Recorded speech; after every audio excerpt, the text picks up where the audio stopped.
আজ মাধ্যমিকের রেজাল্ট বেরোবে শুভর। কত বছর ধরে শর্মা এই দিনটির অপেক্ষায় আছে। সব কাজের বাড়িতেই ছুটি নিয়ে আজ সে শুভর সঙ্গে ওর স্কুলে এসেছে। কিছুক্ষণ পরেই লিস্ট ঝোলানো হবে, তারপরে রেজাল্ট দেবে। সব মায়েরা এদিক ওদিকে জটলা করছে। সে কাউকে তেমন চেনেও না। শুভ তো একা একাই স্কুলে আসে। তাছাড়া তার মতো কাজের মাসির সাথে কেই বা আর কথা বলতে চায়। স্কুলের এক কোণে একা দাঁড়িয়ে তার ফেলে আসা দিনের কথা ভাবছে শর্মা। শর্মার যখন বিয়ে হয় তখন ও সবে ক্লাস 8 থেকে 9-এ উঠেছে। তাদের বস্তির ডলি পিসিমা তার দেওরের ছেলে রবিনের সঙ্গে তার সম্বন্ধ করে। ছেলে রিক্সা চালালেও কোনো নেশাভং করে না, খুবই পরিশ্রমী, আর কোনো দাবি দাবাও নেই শুনে তার বিধবা মা বিয়ে দিতে রাজি হয়ে যায়। তাদের মতো ঘরে এরকম ছেলে পাওয়াই যায় না।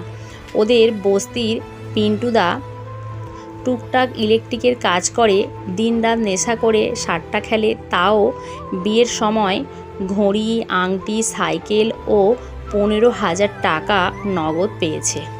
সেখানে বিনা পণে এত ভালো রোজগারের ছেলে, এ ছেলেকে হাতছাড়া করা আহাম্মকের কাজ। কিন্তু বিয়ের পর রবীন্দ্রের চেতলার বস্তিতে এসে শর্মা দেখে ডলি পিসিমার বলা সব কথাগুলোই মিথ্যে। সেই সঙ্গে আরও অনেক গুণের কথাও জানতে পারে সে। রবিন 2 দিন রিক্সা চালায় তো 4 দিন মদ খেয়ে রাস্তায় পড়ে থাকে। বেশি কিছু বললে তার গায়ে হাত তুলতেও দ্বিধা করে না। তবে শাশুড়িমা খুব ভালো, কিন্তু ছেলেকে কিছু বলার সাহস তারও নেই। ছেলেকে কিছু বললে তার গায়েও হাত তুলতে দ্বিধা করে না রবিন। পাশের বস্তির রমা বৌদির সাথে অবৈধ সম্পর্ক আছে রবিনের। যেটুকু রোজগার করে তা মদ আর রমা বৌদির পিছনেই ঢেলে ফেলে। বিয়ের পরের মাস থেকেই তাকে 4 বাড়ির ঠিকে কাজ ধরতে হয়েছে। প্রথম সে ভাবত, এ কি বিয়ে হলো রে তার। এর থেকে মায়ের কথায় বিয়ে না করে কষ্ট করে পড়াশোনাটা চালিয়ে গেলে হয়তো একটা ভালো কাজ জোটাতে পারত, নিজের মাকেও দুমুঠো খেতে দিতে পারত। মাঝে মাঝে মায়ের ওপর ভীষণ অভিমান হয়। সে কি এতই গলগ্রহ হয়ে গিয়েছিল যে সাত তাড়াতাড়ি তাকে বাড়ি থেকে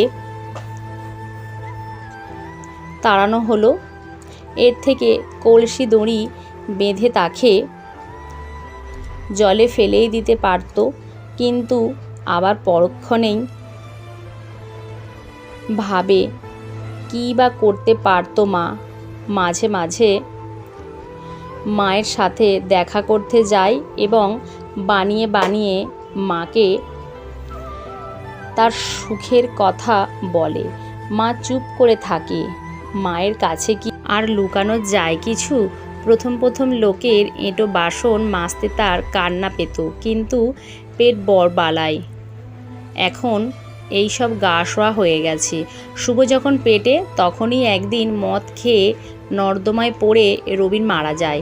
বুড়ি শাশুড়ি এবং পেটেরটাকে নিয়ে যে অথই জলে পড়ে, তবুও তো মাথার ওপর একটা পুরুষ মানুষ ছিল।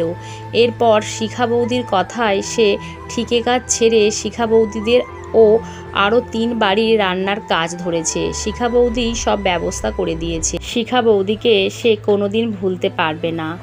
আপদে বিপদে শিখা বৌদি ও রতনদা তার জন্য যা করেছে তা নিজের দাদা বৌদি থাকলেও করতো না। শুভর যখন 3 বছর বয়স, তখন আচমকা 2 দিনের জ্বরে তার শাশুড়ি মা মারা যায়। নিজের মা তো কবেই পরপারে চলে গেছে। বিধবা মেয়ের মুখ আর তাকে দেখতে হয়নি। এটাই যা সৌভাগ্য। শুভকে একা বস্তির ঘরে রেখে কিভাবে কাজে যাবে ভেবে সে যখন কোনো কুল কিনারা পাচ্ছিল না, তখন শিখা বৌদি শুভর দায়িত্ব নেয়। যখন সে অন্যের বাড়ির কাজ ছাড়ত, ততক্ষণ শুভ শিখা বৌদির বাড়িতেই থাকত। ওদের ছেলে মেয়ে না থাকতে শুভকে একদম নিজের ছেলের মতোই ভালোবাসে দাদা ও বৌদি। 2 বছর তো বেশিরভাগ সময় শুভ ওদের বাড়িতেই ছিল। ওদের নিচের ঘরেই পড়াশোনা করতো শুভ। এমনকি অঙ্ক এবং ইংরাজির মাস্টারের টাকাও শিখা বৌদিই দিয়েছে। রতনদা বলেছে শুভ যতদূর পড়তে চায় ওরা পড়াবে, ভালোভাবে পাশ করলে চাকরির ব্যবস্থাও করে দেবে দাদা। দাদার অনেক চেনা জানা আছে। সত্যি এখন সে ভাবে তার ভাগ্যটা ততটাও খারাপ নয়, না হলে এত ভালো দাদা বৌদি পায়। ওর তো শর্মা নামটাও ভুলতেই বসেছে। শিখা বৌদি ছাড়া সবাই ওকে শুভর মা বলেই ডাকে।